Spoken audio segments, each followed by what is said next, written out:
Before we begin this week's episode, I'd like to tell my Sydney listeners about an exhibition they might be interested in. 3 Edge Studio is proud to host 25 in the Landscape, a 3 Edge gallery photography exhibition. The collective welcomes you to come along and celebrate the rich diversity of our landscape through the lenses of 25 talented photographers. Taking place at the M2 Gallery in Surrey Hills between 14 and 17 June, immerse yourself in extraordinary perspectives amongst nature, worlds reimagined, urban surrounds and the fluid beauty of the ocean. 3 Edge welcomes photography enthusiasts to the highlight of the show on Sunday the 16th for a Meet the Photographer event. Come along and chat with the photographers and gain insights into their mastered techniques across photography genres, including wildlife, macro, seascape, aerial, infrared and intentional camera movement. Meet the photographers specialising in long exposure techniques, Glenn Crouch and Jim Gavin. Glenn Crouch is a much celebrated seascape photographer who has dedicated many years to capturing the dynamic moods and play of light for Sydney's ocean pools.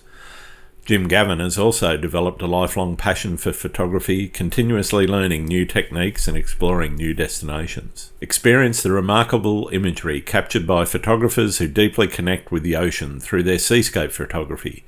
Jen Williams, Susan Whitby, Radim Spitzer, Edward Dirks and Carrie Brock. Jen Williams and Susan Whitby take their photography into the ocean and give us an immersive experience. Jen's artistic style is sensory and creates beautiful imagery of a dance between water and light. Susan heads fearlessly into a crashing wave, bringing us powerful imagery that's unseen by many. Radim Spitzer is driven by a deep fascination with the ocean's ability to evoke emotions within us. Edward Dirks has developed his work for over 40 years through persistence and a passion for the art form. And Carrie Brock features the stunning surf and rock pools of Sydney's northern beaches.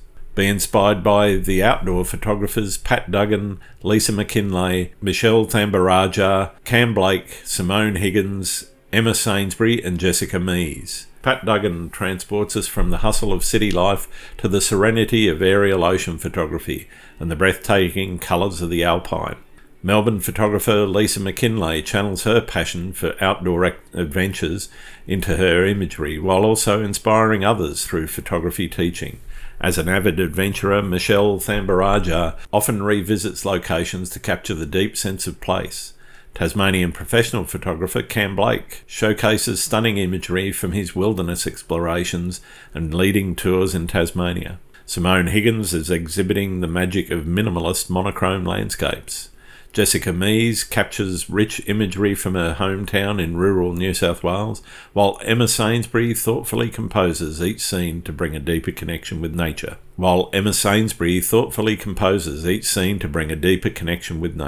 The exhibition dives into rich architectural photography by Sydney-based Liz Bell and Gail Mitchell and showcases aerial masterpieces from Serena Jackson's Salt Pan series, alongside Diane Armstrong's boundary-pushing angles and moments with wildlife. Experience nature at its magnificent best through the lenses of Alison Griffiths and Robin Moon. Alison captures the intricacies of an exquisite macro world, whilst Robin transports us to moments in the animal world of sheer power. 25 also takes the audience to experience a world transformed with creative photography explorations.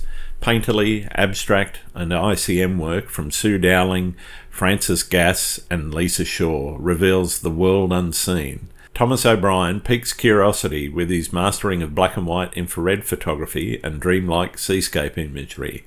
Fringing on the unsettling from Kevin Brady always mesmerises. Mark your calendars for the 14th to 17th of June and join 25 for an exhibition packed with inspiration, creativity and adventure.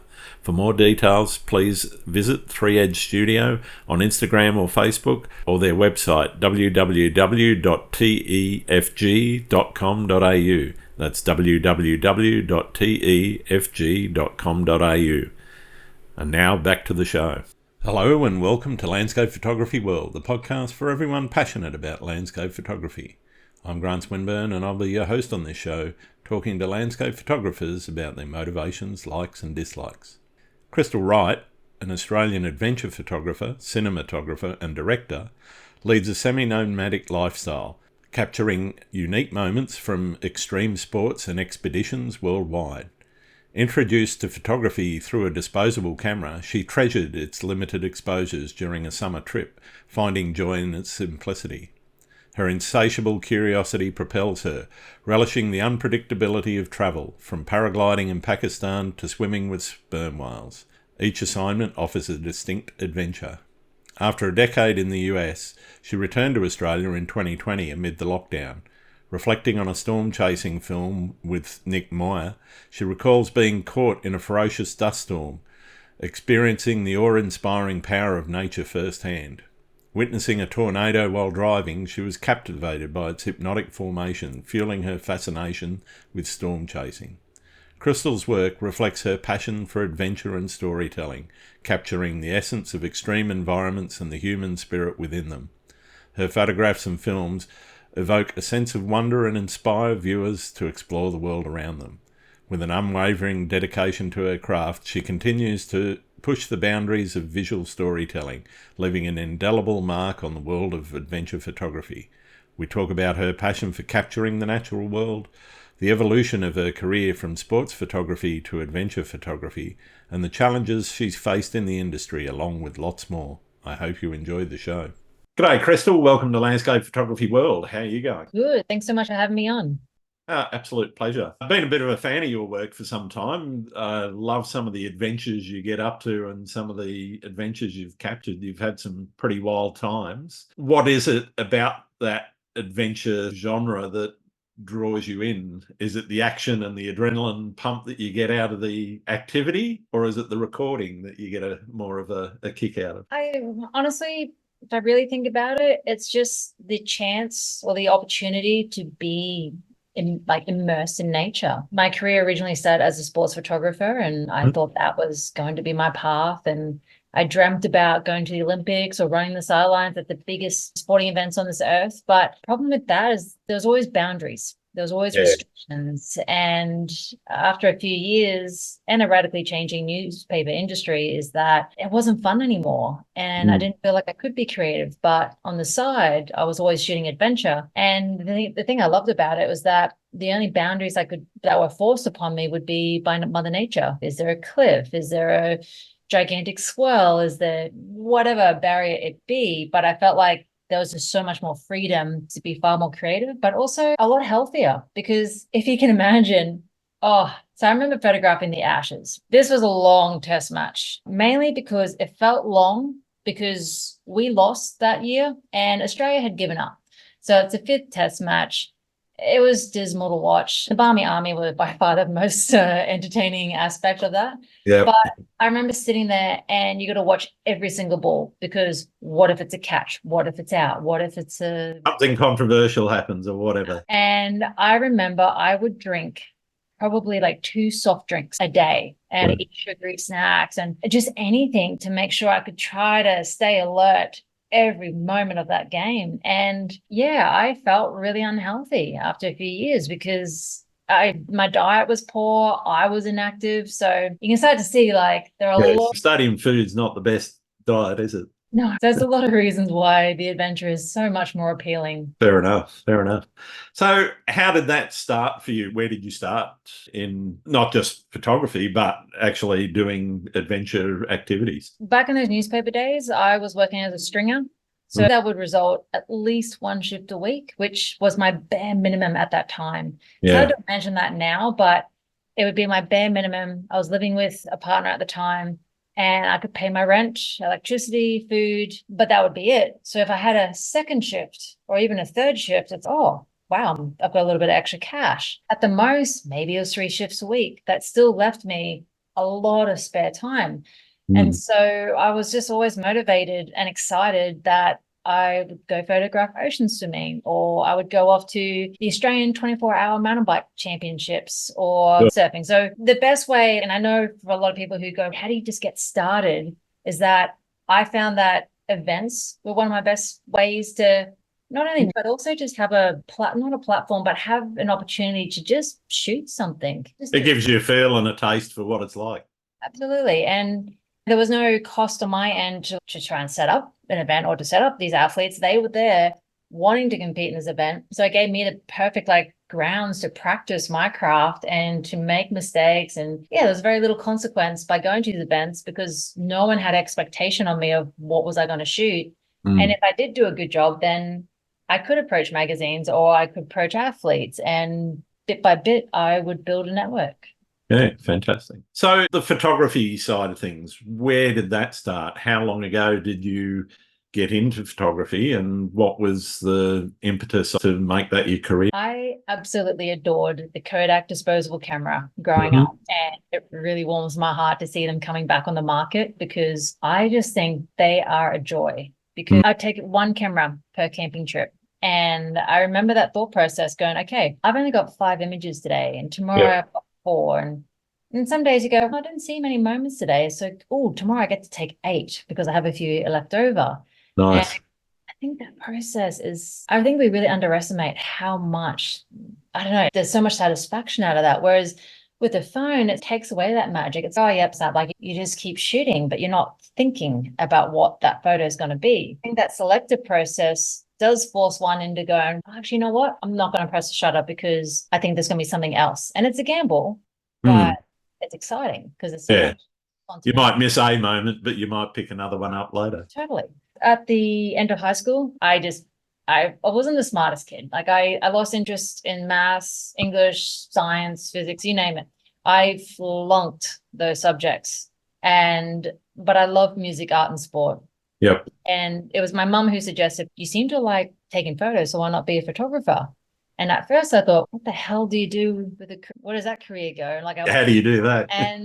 But I had nothing else going for me. And I tell people that, look, university is not the make or break in a creative career. It was just my path. And to be honest, like I was so frustrated with the course. I felt like there was a lot of irrelevant subjects associated with the degree.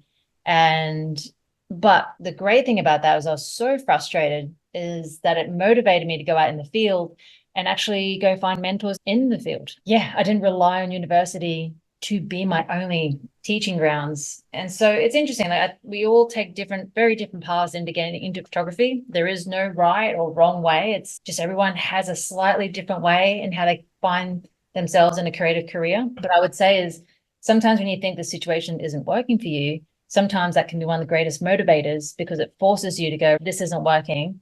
How am I going to learn about this thing that I love? Yeah, fantastic. And in terms of where it's taken you, it's obviously you've given you the opportunity to travel the world and see events and activities that many people don't get to see. Where did you start to feel, okay, this is definitely where I want to be in life? It's a challenge because the problem, especially with social media these days, is that there's such a romanticism that still exists. And there have been so many amazing moments. I do not regret for a second the choices that I've made and living life on the road for a good 10 years. It definitely came with its struggles though and challenges. And I can assure you that I took off when I was 25. I left Sydney. I, no longer rented a place. All my things just sat in storage on my grandparents' property here on the Sunshine Coast. And at that time, the biggest wake-up moment I had was first I had an opportunity to go work as a guide in Antarctica. And that was an incredible opportunity that came to me via a friend from university, one of my lecturers. And that contract, I had 2.5 months of work. I got to save up a bit of money. And I remember I was on my way home and my ticket, I went through New Zealand so I could see my sister. And I sat there in a lounge room and it just dawned on me going, why am I going back to Australia? I don't have a relationship to go back to. I don't have a place to rent. I don't have a job with the paper anymore. So this is the perfect chance that I could have ever asked for to take off. Yeah. Because I have no responsibility. Nothing grounding me or forcing me back. And I remember going, I'm going to book a ticket to the States and I'm going to go for 3 months and I'm just going to see what happens. And the worst thing that could happen is I run out of money. I fly back home. I find some work. I save up, pay the debt off and try again. And that was the thought process for a long time was what's the worst that could happen? I run out of money or as long as I've got a ticket home, I can always start again. But until I was 29, there was definitely the ups and downs.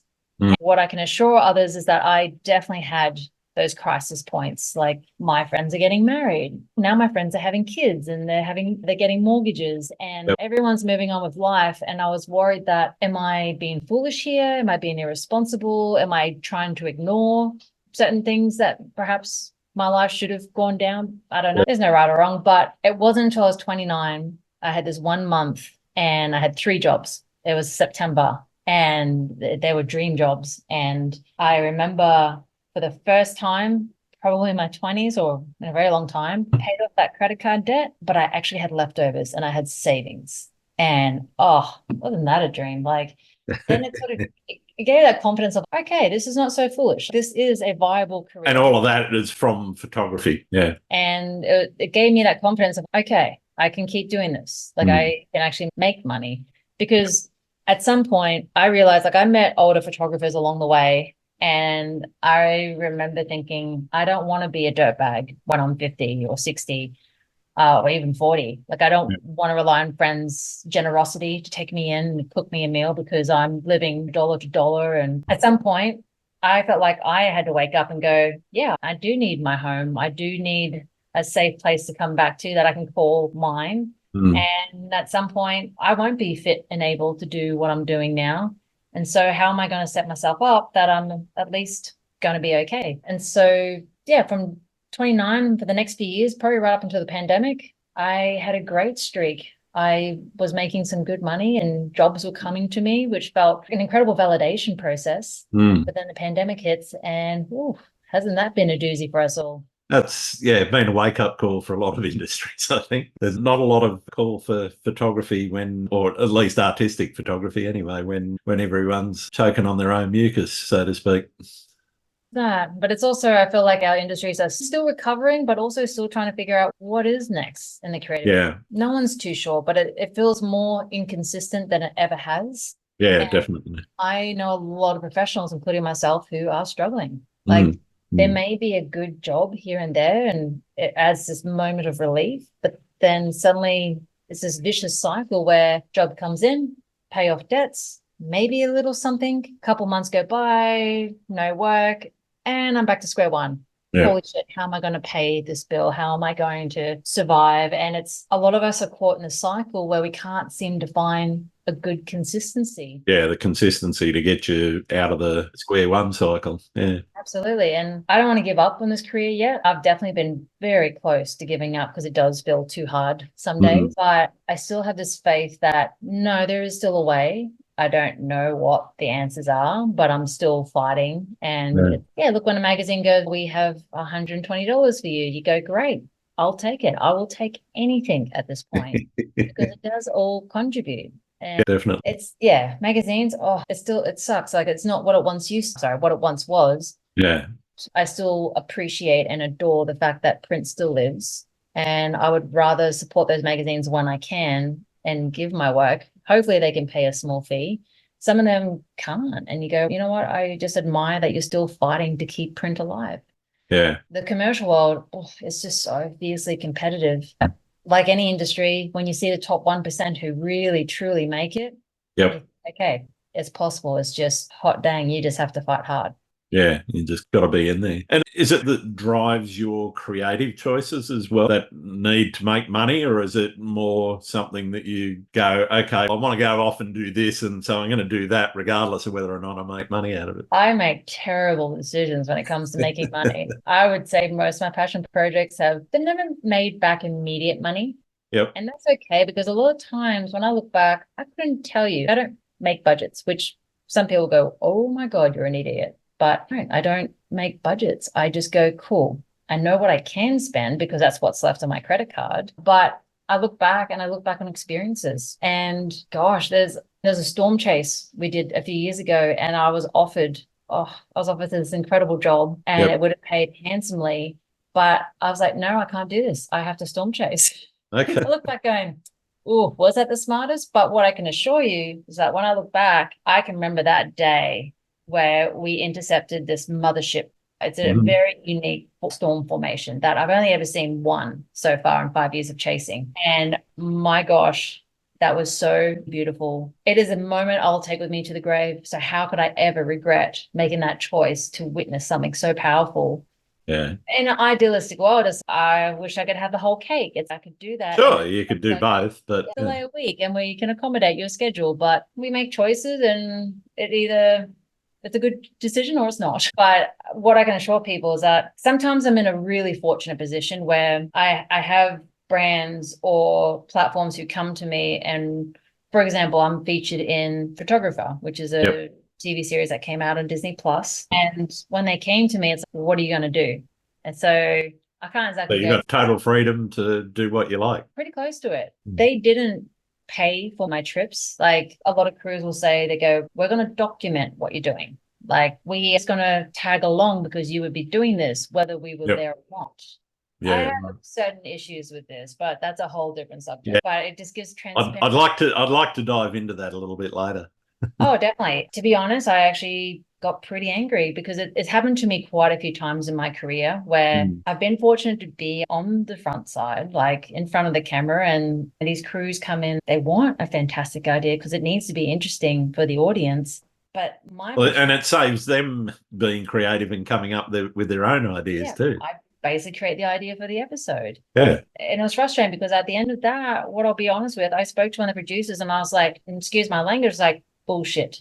Don't you ever do that to another photographer again because you didn't just tag along, you completely influenced my trip. If I had done things on my own term, I would have achieved a lot more images. I would have had a chance to experiment and try things. But because of a film crew, it's no, we have to slow things down. We need to get behind the scenes. We need to. Yeah, they've got to set up. They've got to get Yeah. lighting if there needs to be lighting. Yada yada. Yeah, I get it. Yeah, Yeah. it's tough because there's a lot of give and take. Yeah. But my experience A there shoot on your own is very different. is very different. So on one hand, yes, I was paid a fee, and I was able to use some of that fee to help make those trips happen. And of course, for me, it was worth it. But moving forward with other productions, I would definitely fight for my position a lot harder. Where it's like, no, if you want to tag along, know that you're going to influence, you're going to add all these extra days. So my time needs to be accounted for. And it's tough to be in that position initially because you think, oh, if I do this, they might go, we'll find someone else. But as you, like, we all start at the same place in this career. We all go, gosh, I just want the experience. I just want that chance. I just need to get the door. But once that foot's in the door, not even in the door, you're standing in that door and walk through it. At some point, you get that confidence and go, my time is valuable and I'm going to fight for this. And if it means I lose it, at least my principle, it's going to protect me. It's hard. We can't let others not value our time and our worth. Absolutely. It's the old adage, I can't eat exposure. Yeah. Oh God, no. Exposure isn't going to fill the tank of my car, you know? I know. And there was a great example in a cartoon. I wish I could find that one again, but it was just this whole setup of buying a hot dog at a fair and can I pay an exposure? It's like, no. I think it was from Oatmeal, that cartoon. Yeah, it's hard for particularly like younger people getting this industry. Sometimes you think, you know what, I'll do it. I'll do it for free. I'll just do anything to get my foot in. And these days, that's not exactly the best way to do it. I like to tell people, use your gut instinct. Is this, by doing this for free, do you think that is it going to give you experience that you could not get anywhere else? Do you think these people will value you? I think you just have to be careful how you start. Because, for example, I've seen young kids give images away for free to publications. And then in time, they go, okay, this costs money. Why am I not getting paid? You started that way and you've set a precedent and it's carried on. Yeah. I'm still getting approached by brands that want to maybe give you a piece of kit or whatever to do a review on. But then you sit down and say to them, okay, so what am I getting out of this other than you saying that this photographer uses this particular piece of kit? Because I'm going to spend, if I do this for you, I'm going to spend at least 2 or 3 hours out in the field, at least, probably then 5 to 6, maybe even 10 hours in post-processing, and that might just be the photography, let alone if there's video attached to it, et cetera, and then you add up plus the fuel costs, plus tolls, plus all of the, and that's not even just my time itself being considered. I got a great example. I won't name the brand, but it is one of your high-end car brands. So at first you get the email going, oh my God, this brand knows who I am. And wow, okay, this could be. Yeah, it's great. Makes the ego feel good. Oh, it does. But then I look at the deal and it's like so wait a second, you want to loan me a car for a year. So their spiel was, we're going to save you a year of car payments. It's, I already have a car. I'm Yeah. not going to sell a car to only then have to buy a car again in a year's time. I'm still going to be in the same predicament, if anything, 12 months behind because, well, I have to pick up things where I left it. Yep. And so it's okay, so you loan me a car for a year and then go, right, we want, what was it, like a couple pieces of content per month. Wow. No fee. So Wow. it's like, let me get this straight. You want to loan me a car to create content for you for free. And then I'm like, no, I'm good. And I remember this person who like it had introduced me and I think they were a bit offended going, gosh, I've helped you, Chris. I've helped you get noticed by this luxury brand. I'm like, that's nice and all, but as you say, I can't eat exposure. And I Exactly. sure can't fork out my own money to promote a very high-end brand like On. And so I just hope others can have that awareness, but Yeah. also confidence. I think it's definitely an increasing trend from a lot of brands is to do that sort of affiliate marketing as opposed to formal marketing where they're actually paying. And to be honest, I think, let's say with car brands and a couple of other things, but a lot of products in particular, now that AI's come along, there's this trend now to say, all right, I don't need to hire a photographer. I can type some prompts in and get my can of cola or whatever it is to look exactly how I want just by, I might pay somebody a few seed bucks to get the right prompts if I don't know what I'm doing with AI. But even there, it doesn't take that much effort to come up with an image that you're going to use. And I can see that middle of the road photographer, middle of the road modeling and so forth, going down the toilet a bit with people going out and using AI and other tools that are available to them to produce all of this stuff without paying for it. Yes and no. AI, there's definitely been a lot of fear in the creative industries of how am I going to be protected? But the great thing for me personally is I'm a photojournalist. Like I document things that are real. And so that can never be replaced. Yeah. And at the end of the day, AI is illustration. Illustration's always been there, especially in the advertising world. It's just Absolutely. more prevalent. But when it comes to products, for me, I can't argue against AI. I think it makes sense for brands. If the AI technology is there, great, create, because like already for a lot of product photography, it's already heavily edited. So to a certain degree, it's great. Less carbon footprint and they can push it out. But then it's such a layered subject. I'm not a fan of AI. I don't want to use it. I find it boring. There's a few things I use for, in terms of image generation anyway. Oh God, yeah. There's been that trend of, I don't know, what is it? It's AI is create me an image of a coffee dad or something. Yeah. So spit that image. And then it's like, no, make him more coffee. And they keep pushing it until it gets to this psychedelic realm. And it's always the same outcome. No matter what subject, it's always a very similar outcome. It's boring because AI is not experienced in any of the word. And to be honest, it's not truly creative either. So in and of itself, the guys that actually created the code and the algorithms, very creative. They're pushing boundaries. As an older IT guy, love what they're doing. Yeah, AI has a place, but what I don't understand is why does AI have to come into the creative industries? Why isn't AI replacing other jobs that no one wants to do? It's good at repetitive stuff that nobody wants to do. No, but for some reasons, no, we'll keep those jobs, but we'll replace the fun job with AIs. That makes no sense. No sense at all. And the medical field can do wonders, absolute wonders. Like I've heard of surgeons talking about how AI technology can be within 0.0001% of precision. Like, and the human hand can never be that precise. So I'm not against AI in certain ways, but in the creative field, you won't see me using it. And I don't care if I get left behind. I even had my neighbor suggest I have to write a grant proposal over the next couple of weeks. And my neighbor said, use ChatGPT. And I'm like, no, I won't use it because to me, it is a form of cheating. It is a form of laziness. Like I should be able to use my brain and my education to formulate words that you can tell someone there needs to be that human feeling, that connection. Yeah. I don't mind using it as a starter for some things to give you as an ideas generator. It's okay. It's not great. If you want to, if you want some ideas for, say, a marketing campaign or whatever, typing in, okay, so show me some marketing ideas for product X, and it'll spit something out. 90% of which will be rubbish. But Yeah. there might be a nugget or two in there, and it might just spark another idea that you've got.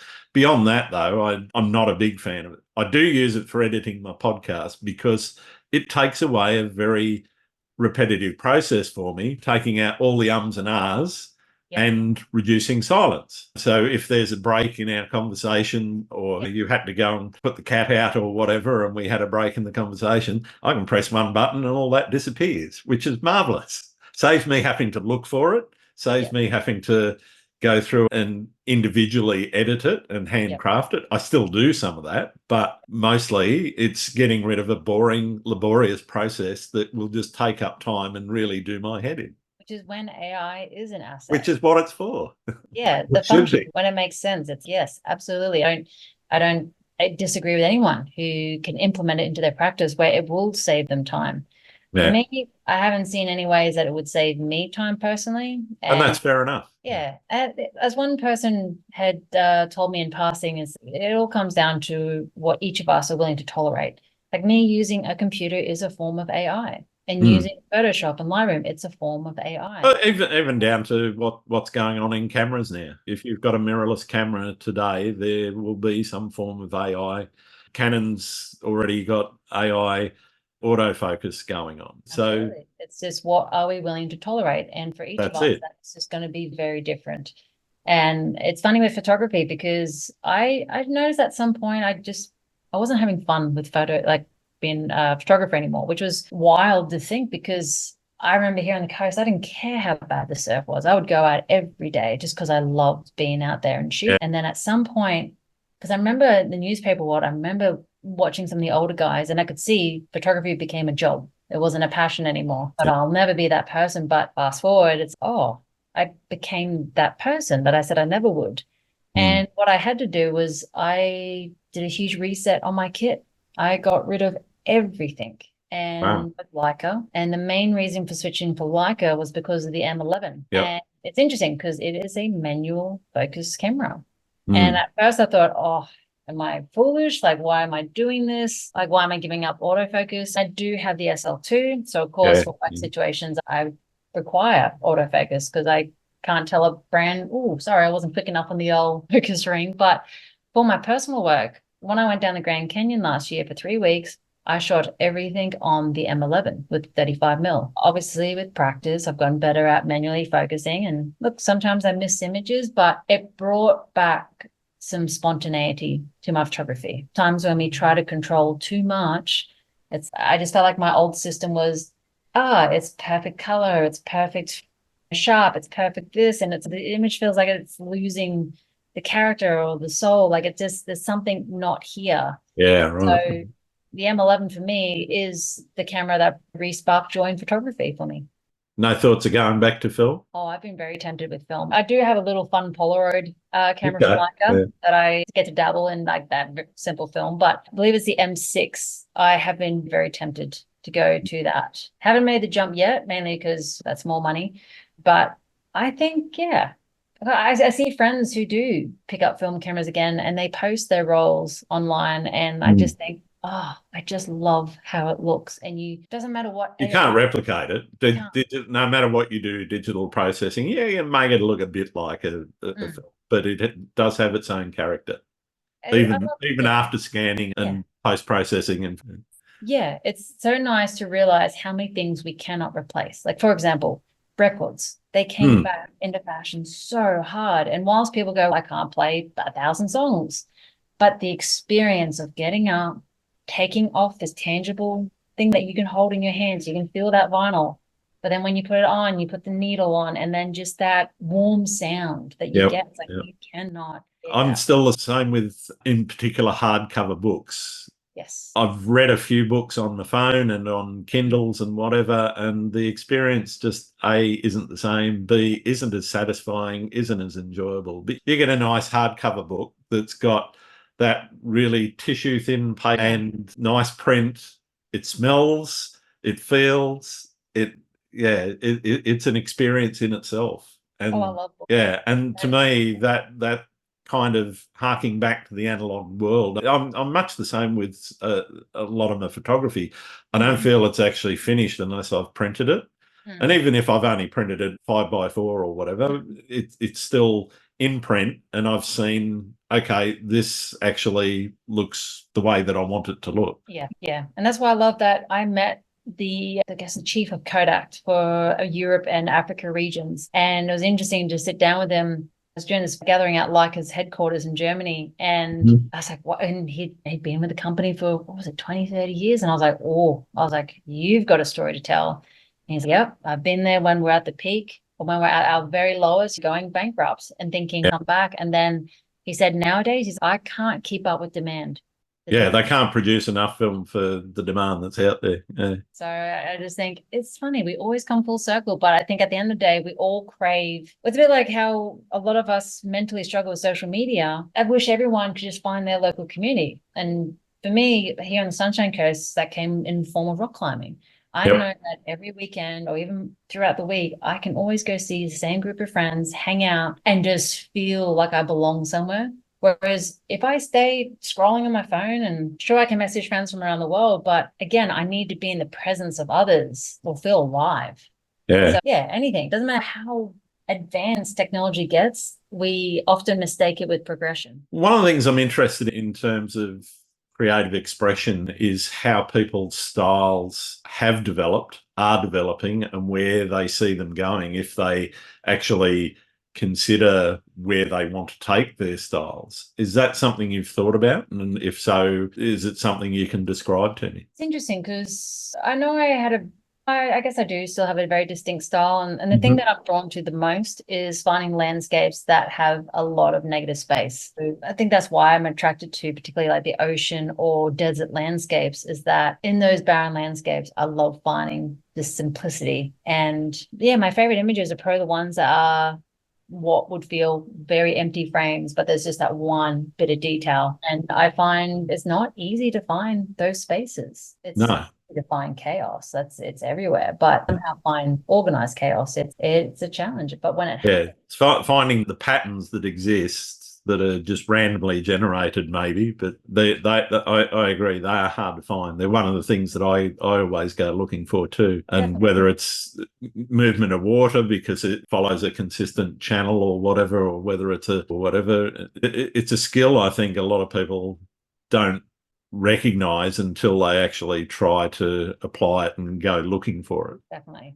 And yeah, I suppose particularly it's through the vision projects that I have, the ones where I'm like, there's this very specific idea I need to create. And I would say that's probably the most distinct style that I've created in my career. I never really thought about it going, okay, this is how I'm going to define my career. It's like I just kept doing that, and I still keep doing that. Sometimes I get frustrated with when I document certain situations. Sometimes I worry that, if I just shot like everyone else, am I just shooting the same frames that anyone else could do for this brand? And that gets frustrating. And at the moment, I'm trying to shift that and stop trying to frame everything, like stop trying to control, try to be even more present in the moment. And yeah, I think it's good to evolve and to change and to reset, because if we keep shooting the same way our entire career, it gets a bit boring. I think it's exciting to change up the process. Absolutely. And I guess in looking at that I guess says to me that there's been experimentation, and with experimentation comes failure. It's a natural part of why you're experimenting, is that you're going to find out what works, what doesn't work. How have you handled those failure moments where you might have only had a short period of time, or the light is going to change and you know that you haven't quite nailed it? How do you deal with those situations where you've gone out, you've taken the time, and it's just not worked? A lot of them, particularly if I've traveled a long way, for the most part, there's enough time and opportunity to at least have some image. Like it might not be a memorable image, but there's some sort of documentation of, oh, cool, I was in this place, and some nice images. But the golden egg, like the one that I was truly chasing, I walked away from so many trips. I think maybe I've had enough failure. I was like, okay, it'll happen again. Shit, I guess I gotta try again. And for example, like the image that recently won the Red Bull Loom, I guess you could call it like the lightning crack. the climbing image is that that idea was swirling in my brain for a good number of years, but it wasn't about illuminating the crack. At first, I was like, I know I want to shoot climbing at night. I have a few ideas and a few more I still want to try. But I remember being in Tasmania and with this crew, I was like, yeah, let's just try this. And I had these little light panels and shining it onto the rock. And it was, some of the worst images I've taken. And it's that idea really didn't work. But I had to try. And I had to just see. And thankfully, I was on like a 6 You weren't going to know until you did. No. And I was on a 6-week trip. So there was so many opportunities to take other images and be creative. But I just knew I was like, okay, tonight I've got some friends who are willing to hang out with me and go, okay, let's try it. And then I'm like, that failed spectacularly. Cool. I'm going to leave that idea for a while and I'll revisit it another time. Sure. And I think a lot of my ideas are like that. It's okay, back to the drawing board. What am I going to do different next time? And at some point, the idea just swells, and then I go, wait a second, no one's ever illuminated a crack from within in the climbing world. Okay, I've got my next idea. And then I was going to turn up and just buy some cheap Christmas lights from Home Depot. And I was telling this to a filmmaker. He was with me in the storm chasing, and you're an idiot. You need to do this properly. And I was like, really? He goes, yeah. Talk to these guys in Canada, Moss LED. They have LED light or light tape. And yeah, I had to fork out quite a good chunk of my change, but it was worth it. Holy mackerel, it was. And yeah, thank God that filmmaker got in my head, because I would have failed again spectacularly and with the film crew. So luckily I had the right gear. And sometimes you just got to talk to others in the industry, because sometimes sharing ideas, someone might go, well, wait a minute, did you think about this? You go, yeah. Well, I didn't think about this. Why haven't you tried that? Which I do all the time. Oh yeah. And thankfully that all came together. It was, that would have broken my heart had I not nailed that. I think I would have had to come back again to made sure I nailed it for the show. Yeah. But I can assure you, I've definitely failed in front of, there's one story where I failed so bad for this brand. It wasn't a big budget, but it certainly wasn't small. But there was so many things wrong with that project, and I should have trialed the idea so much more before I brought in the whole crew. And I wanted to actually tell the story of failure. I wanted this brand to have the confidence to go, hey, let's tell about how a photographer does fail, because we all do it so much. But for them, they're like, nope, we can't do that, because what if people blame our gear for that failure? And you say, that sort of brings me on to being risk averse versus risk embracing. You're obviously a bit of a risk taker, but that obviously comes with control and a great deal of thought about safety. And one of the things I do like to promote here is that if you're going to go out, particularly to places where there is some level of risk, and whether it's a rock shelf with a big waves crashing over them, or climbing a mountain or the side of a cliff, you've got to take precautions. How much planning do you put into a shoot where you're going to have people, say, suspended on ropes on the side of a cliff? What sort of things are you thinking about before you get there to make sure everyone's safe? The main thing is, working with a crew who I know are competent in that field. Yep. If someone turns up and they're like, I don't have experience, you're not on the shoot. Like, I'm not here to teach beginners. Like, you need to come in prepared. So I try and tell particularly younger people who are just getting into it, or it doesn't matter what age you are, if you're just getting into it, build the skill set. Be an adventure photographer. And if you want to shoot climbing, you need to have climbing experience. You need to know what you're doing halfway up a cliff, because if you're stuck there, you're stuck there. You're stuck. And the last thing that anyone needs is going, I need to babysit you. And there are some times where I'm very thankful that, look, I try my best to train in climbing and be a strong climber. But if I'm shooting a world-class climber who is way stronger than I am, there are times where it's like, cool, this is the only line on this cliff, and the only way to get up is by you climbing it. So sometimes professional athletes have helped set ropes for me, because that was the only way to access. Yeah, right. But for the most part, if I can access my anchor points, then I do that, because I don't want athletes or other people to feel like we've got to babysit Crystal because she doesn't have the skill set or she doesn't have the competence. One needs to focus on their own situation. We help each other. But at the end of the day, you really need to be self-sufficient, because we're all trying to keep ourselves safe. And if everyone's got the right skill set, then in theory, it should be a very smooth and safe shoot. Have you had any situations where you've gone, oh my God, I've pushed it too far? Oh, I've had accidents. Sometimes it's just unlucky. I broke my ankle 3 weeks ago and Ouch. I should know. It was one, it's hard. The gut instinct's a hard one to read. And Yeah. that day, I remember halfway through the session, I said to my friend, I'm like, gosh, I'm not psyched. It's weird. Like I have hard sessions and things aren't going my way, but you think, okay, it's just not my day. For some reason this day, I was like, I am just really not psyched. And I should have gone, I need to stop. I just need to walk away. But then I think, no, I'm just being a sook. Go on, do another lap, try again, finish off well. And just through poor decision making and a simple mistake, it resulted in me being flung into the cliff face and broke the ankle. So even at 37, I'm still having to learn or relearn lessons I should know better about. But yeah, accidents happen. I pushed it too much. I just try, like at this point, I have to focus on my health and fitness because earlier in my 30s, I've definitely turned up thinking, fine, I can always just rock up and keep up. And some point, I remember early in my 30s, I was like, oh, actually, I'm really struggling and I am the dead weight in this group today. And it really sucked to be in that position. Yeah, it's a hard industry sometimes because it requires not just your skill set as a photographer, it also requires a skill set to be a competent, fully skilled athlete. Yeah.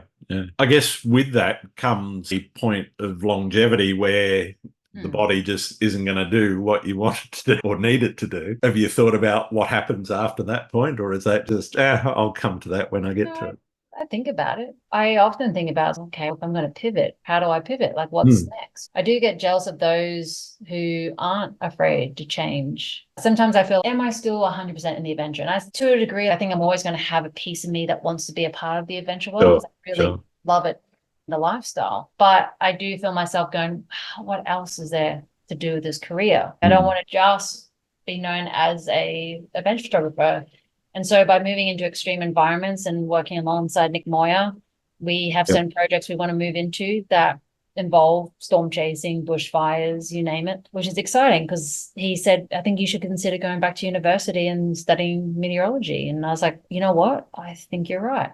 Yeah, right. So I think it's interesting. I think for a long time, I failed to stay curious enough to keep building my skill set because sometimes that takes financial investment and I didn't always have that. So I'm trying to find ways now of going, okay, what is it I've always want to learn about? Because life's short. And this year, my gosh, this year is just ripping by. And I'm like, I don't want to get to the end of the year and go, what did I do? Did I learn something new this year? Did I try something new? Yeah, cool. How much of your success would you attribute to being able to communicate well? My communication skills are not always the best. You're doing all right today. I do all right. Definitely had some good practice and podcasts and presenting on screen. But sometimes when it comes to my passion projects, the idea is up here clear as day, but I don't know how to articulate it.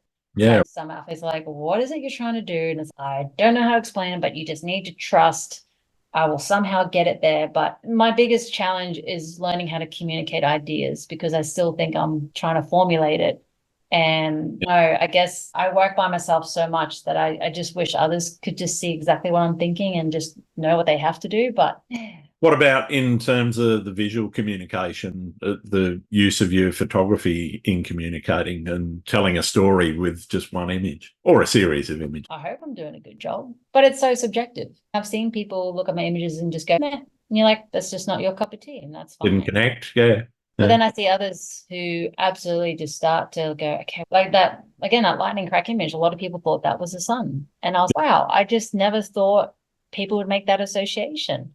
But of course, I was there. So I knew that was just physically, or not physically, but yeah, it was just not possible. But it was cool to see people's imagination going, oh, I think that's the sun. And then they start going, okay, where are they? And how did the sun get through that crack? So as soon as people start to engage on that level, that they're asking questions and they're trying to figure it out, then that to me is a success. It may not be a groundbreaking story, but I think art is all about engagement. Yeah. With engagement, it's also potentially a tool for education and advocacy. And I know a lot of your work is probably more towards some of the commercial stuff in terms of the commercial stuff you do, but your passion projects, they seem to me to be much more about the environment and the place and the feeling of place. How do you see your work in terms of being used for things like environmental education and advocacy? The day, I just hope that others have the same curiosity that I do about the world around them. They've got curiosity, then they want to learn, they want to engage, they want to get outside, they want to go find their own adventures. And I think that's perhaps the greatest gift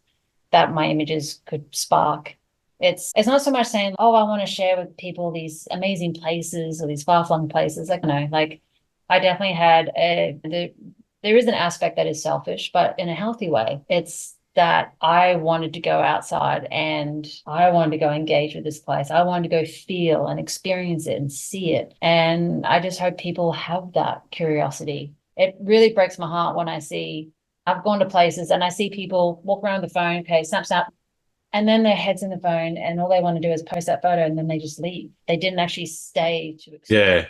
Yeah, they didn't actually experience the place. Yeah. No, and on one hand, someone could argue how I experience a place will not always be the same how someone else gets to experience it. Very true. Oh, come on. When someone I was in Northern Territory and what was it, Mataranka Springs? I think that's the place. Beautiful hot spring. And I was on my way to Darwin and I stopped in. It was like 7 o'clock in the morning and there was a few of us just happily floating. It was silent. This young couple rocks up and I watched them and they come in, they sit in for maybe a minute and then the boyfriend runs back to the car and I was like, oh yeah, just watching. And then he comes back with a drone and then they launched the drone and oh, did I get vocal? And I was like, you cannot legally fly a drone above a crowd. And I was like, you don't have a permit. You're in a national park. You're in a national park. And I was just at him and then everyone else started rallying around me. And of course he's like, I don't fucking care. And I was like, yes, you fucking do, because you're going to land that thing now. Otherwise I will take that remote out of your hands and throw it off into the bush or dispose of it. Anyways, at some point, they were obviously embarrassed because everyone's hating on them. So we all came here to float in silence, just to start our day off in a magical place. And then I noticed when I left, they had walked off to the side and there she is in the shores doing the sexy poses. And then you think, this is your idea of your trip around Australia? Like just trying to do sexy poses and post to Instagram? Man, get the Instagram likes. Yeah, I just question it's just your motivations. Like, why did you come all the way to this place? Did you want to see it? Did you want to actually... Yes, take images, take video, but you just tell by the way they were acting and what they were there to do, they didn't come to enjoy the place. They just came and find their dopamine hit. Wow. I guess one of the other things I'm interested in terms of education is what has photography taught you about the world? Photography became the tool that made me want to engage with the world. Okay. Photography itself, it's a tool. It's a vehicle for my creativity. What has it taught me? It was just, it was a vehicle for me to figure out how did I want to engage with the world around me. Yeah. Having a camera gave me the perfect excuse to just talk to strangers because I was like, oh my God, you fascinate me. I want to take your photo. But if I didn't have a camera, it's maybe, I don't know, I would have obviously experienced the world in a very different way. Yeah. But I think we all have to find, well, what is that spark in us? And it's amazing, like a writer would absolutely want to talk to every walk of life because find a story, or the painter or the drawer, who knows? I just hope everyone finds that spark and figures out, how do I want to experience the world? And along the way, there is so many lessons to learn. Yeah, very good. Do you prefer photographing alone or with other people? Usually alone. Okay. There's some situations I don't mind others because I know we see very differently. We're not taking the same image. If I'm doing a passion project, 100%, I'd rather be by myself because I'm investing so much more than just simply taking a photo. But a few situations I don't mind hanging out with friends because it is fun to hang out with other photographers, but sometimes I don't enjoy it because with storm chasing, there are situations where we pull up and there are 30, 50, heaps of people running around with cameras and I'm a little like, oh, I'm not here to compete. I don't want to try and figure out where am I going to find my different image. I'd rather just keep driving and just stop off somewhere else by myself. Because sometimes it can feel like a circus. Yeah, I'm a bit the same in terms of if it's not an organised gathering. If it's an organised gathering and I'm going, then that's fine. I don't mind that. But I usually tend to find the images I take there are quite different to the ones I take on my own. Yeah, definitely. Have you ever hit a creative wall? And if so, how have you handled it? Yes. I found at some point I stopped dreaming. I wasn't thinking about new ideas. I wasn't, Okay. and I was trying to figure out why is this happening? Two reasons. One, at that point, I was traveling too much and I was just perpetually tired. I was always exhausted and I wasn't giving myself a chance to recharge. But the biggest one nowadays is whether I'm spending too much time on screens, because then I find myself, I'm just overstimulated and I try to embrace moments of, I'll go out and sit on my balcony and make sure I don't take my phone with me. Because I found even when I make a cup of tea, I'm waiting for the kettle to boil and I think, oh, I'll quickly pick up my phone and get back to a message. It just feels like every second of the day, that bloody phone is there. And I'm like, oh, I got to check messages or I got to call someone. And so I try to carve out time where I could sit out on my balcony and just stare off into space. Because Nice. Yeah. I can create moments where I get bored, then yeah, I start to dream up concepts again. Okay. What's the best and or worst advice anyone's ever given you? I wouldn't say it's the worst advice, but the worst thing was someone telling me you should give up trying to be a sports photographer because you're clearly not going to make it. Wow. And you know that came from a place of insecurity and Yeah. There's usually something going on with that person who makes that sort of comment. he was not utter jerk. Worst, but like worst advice, I don't know. I guess along the way, yeah, sometimes people tell you things you think, what on earth are you? But you just learn, okay, I appreciate you try to give me some words of not wisdom, but just words. And we can choose to receive or to reject or Yeah. to take one aspect of it. Maybe there was like a small aspect of it, okay, that part makes sense, but that part, you Yeah. know. Gosh, best advice. When I think back, one of my first mentors, he always said, no matter what you're doing, always have a passion project on the side. Yeah. Look, at the end of the day, if I was getting paid full time to just do passion projects, oh, wouldn't that be great? But that ain't going to happen. And so, whatever mundane tasks we have to do to make sure that the bills are still being paid and we're surviving, but on the side, always keep a creative project going because then you're fueling your creative spark. Yeah. If you don't do that, then it's very quick to fall into a trap of not being stimulated and just being bored and not bored, but just you're not challenging yourself.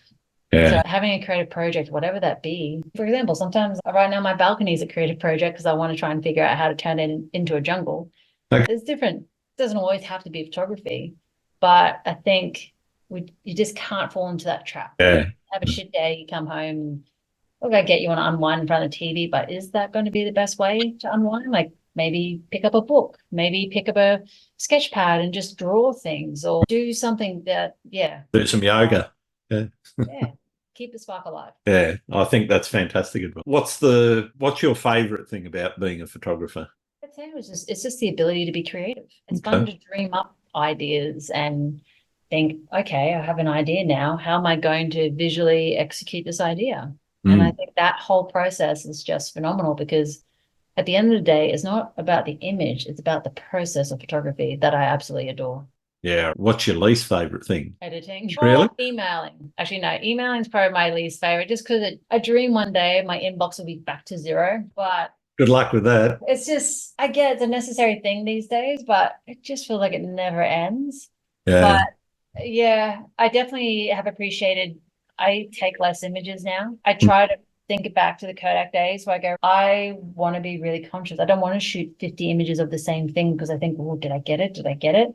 It's sure, take a couple because we're in the digital age, but the more images I take, the more editing there is. So therefore, if I'm a greater photographer in the field where I can recognize moments and know that I nailed it, I can move on and just be smarter with my time, smarter with my energy. Yeah. Create a Mm. sense of efficiency. What does editing look like for you? Is it something that you hate doing, or is it just a necessary evil? My biggest problem is I'm sitting here looking at a box of hard drives going, oh my God, one day I'm going to tackle this and I'm going to organize this archive somehow, magically. Because right now I'm just chaos. I grab a hard drive, I dump a card on it, I quickly edit and do what I have to, which Mm. my editing is very simple because I don't do much. But my organization is atrocious. It's just, I hate how, sometimes I think, you know what? Not that I wish this, but then I think if I threw this box out, am I actually going to miss much out of this box? So I just think I just need to make sure I have my main archive always protected. Yeah. Images that I know that. Yeah, your portfolio worthy stuff. Yeah. Oh gosh, yeah. Yeah. But ultimately, I know this is so much where I'm like, I don't think I would ever look at these images again. Okay. So you're not one to go back into the archives and Not often. No, I like moving on. Obviously, yeah, my archive, I could probably go through and I think probably choose maybe about 50 images. And I'm like, great, okay. I want to lose these. Maybe it's more, but it's not a very big number, I can assure you. It's definitely not a big number. Like it wouldn't be like 1,000. No, but I could edit my whole career down and probably just put it on one hard drive. Wow. Yeah. But yeah, there's just a lot of noise there. Yeah. Sometimes it's hard to get rid of it though, isn't it? It's hard because you think, what if they want this? That's it. It's been wonderful having a chat to you. We probably need to wrap up now. Who should I be talking to on the podcast? Nick Moyer, he's a chief photographer at Sydney Morning Herald. He is an absolute excitable character when it comes to photographing the weather. Mm-hmm. And I think that is such an incredible niche because a bit like adventure photography is not just about turning up and capturing these sports. It's like I need to know my sports intimately. Like I need to, know so much more than just being a photographer. And same for weather. How Nick operates in the field, I just think it's absolutely fascinating, and why I'm also pursuing a similar route now. Yeah, fantastic. All right, thank you for that. I've got one more question, and it's one that I've been trying to get to the bottom of for photographers right from the beginning of the podcast. Do you like pineapple on pizza? No. That's easy. No, I love pineapple, not on a pizza. Okay, fair enough. Fair enough. I'm sorry, like pizzas, is it pasta or pizza? I think it's a similar thing. There's a rule.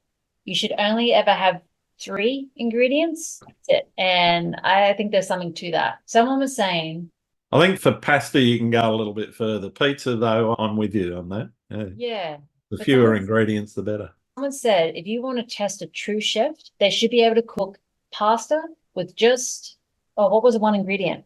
It was just like pasta and, what was it, salt or cheese? I don't know. It was something really simple, like no toppings, no flavors. But they said a true chef knows how to cook pasta and you can eat it.